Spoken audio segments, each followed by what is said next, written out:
I never thought that I would be unlocking DM Ultra for a second time. And no, absolutely not. I am not gonna unlock DM Ultra on your account. I already know the second I say that I'm gonna be unlocking it a second time, everyone in the comment section is gonna be asking for me to unlock it on their account. And I swear to God, you go to a camo video on YouTube and there's at least 20 comments asking for the YouTuber to unlock it on their account for free. Which doesn't make sense, because if they spent half the time grinding the camos as they did begging for someone to do it for them, they would already have the mastery camos. And the reason I'm unlocking DM Ultra for a second time is kind of sad when you think about it, and it's Call of Duty doesn't have a lot of content to it right now. Yeah, you have your maps and your game modes, even though in Vanguard for some reason it seems like you get the same 4 maps over and over again.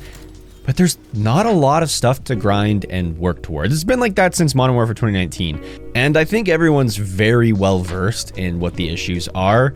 There's no actual prestige mode anymore, so there's no point in grinding to get to the highest level you can, because every 2 months your level resets anyways. You could be level 1000 one day, and then season reset and be level 1 the same as everyone else the next. That's a very big deterrent for grinding. When it comes to calling card challenges and getting 100%er challenges, that doesn't even exist anymore, and technically there is a 100%er challenge in Cold War, but it doesn't even count because they introduced it into the game literally 1 week before Vanguard launched, and that's just spitting in the face of the players who actually care about that. So the only grind with a legitimate reward is now mastery camos, which is a really fun grind. I've loved the mastery camo grind every single year, even though it gets frustrating when you do the launchers and some of the weaker guns in the game.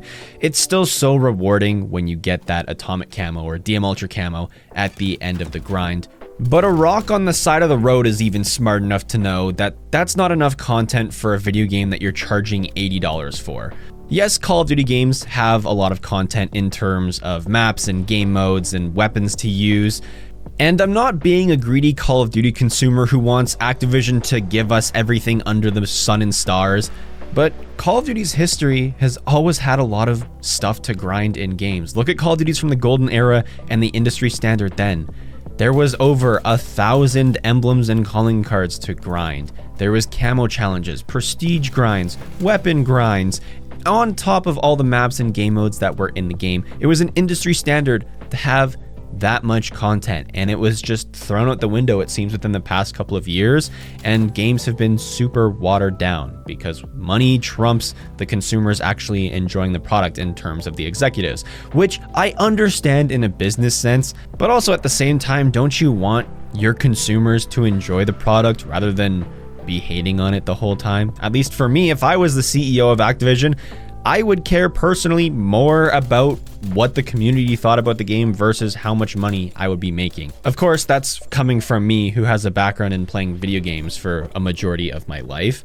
But I just wish there was something more to do in the game. Yeah, master camo grinds are fun, but it's not enough. I feel like I'm cheering for a sports team who always sucks and is always losing when it comes to Call of Duty, because I want the game to be fun, and at the very least bit, I want the games to be bare minimum good. But that's not how it is. Being salty about the state of Call of Duty aside, I actually really am excited to unlock DM Ultra for a second time. It'll give me lots to do, and I actually quite liked that camo grind. And I know I said I wasn't gonna be unlocking DM Ultra a second time, especially after I unlocked Damascus twice. I see this as a different circumstance in my perspective. My best friend, who I've known since I was 4, he's going up to his cabin this summer, and the only mastery camo he doesn't have is DM Ultra because he didn't really grind Cold War that much, but he has a decent amount of the DM Ultra grind already done. He had diamond snipers for me, and because of Cold War's integration with Warzone, he has a lot of weapons already leveled up, and I've already started the grind on his account as well. I already have diamond shotguns, pistols, and the launchers are almost done, because he started those as well. So I'm not doing the grind in its entirety, but I'm going to be doing basically all the primaries on his account and all the DLC weapons as well. We both see this as a win-win situation. He gets the DM Ultra camo without having to do a majority of the grind, and I get something to do over the summer and something to work towards. And a little bit of extra YouTube content on this side as well. I'm not going to be rushing this grind. However, I say that now when I could have DM Ultra unlocked in the next couple of weeks here. I don't plan to face tank this grind like I do with every other camo grind. My goal is to do 2 to 3 guns a week in my spare time. And especially for the guns that he already has max level or close to max level, because it's Cold War, it's not going to be that hard to do in the first place. It sucks that Call of Duty is in such a bad spot where I'm wanting to do mastery camo grinds again, but let me tell you right now, if you ever see a video from me saying that I'm unlocking the atomic camo for the second time, shoot me and call the cops, because that's an imposter and I've been kidnapped, because there is no way in hell I would be willing to do the atomic camo for the second time. The only reason I'm doing another mastery camo for the second time is because I'm helping a friend out and I'm bored. If I was just bored and unlocking the atomic camo, I am in such mental distress, it's not even funny. God save me if Vanguard gets an obsidian camo added to the game when I'm halfway through DM Ultra. Then and only then will I regret doing DM Ultra for a second time.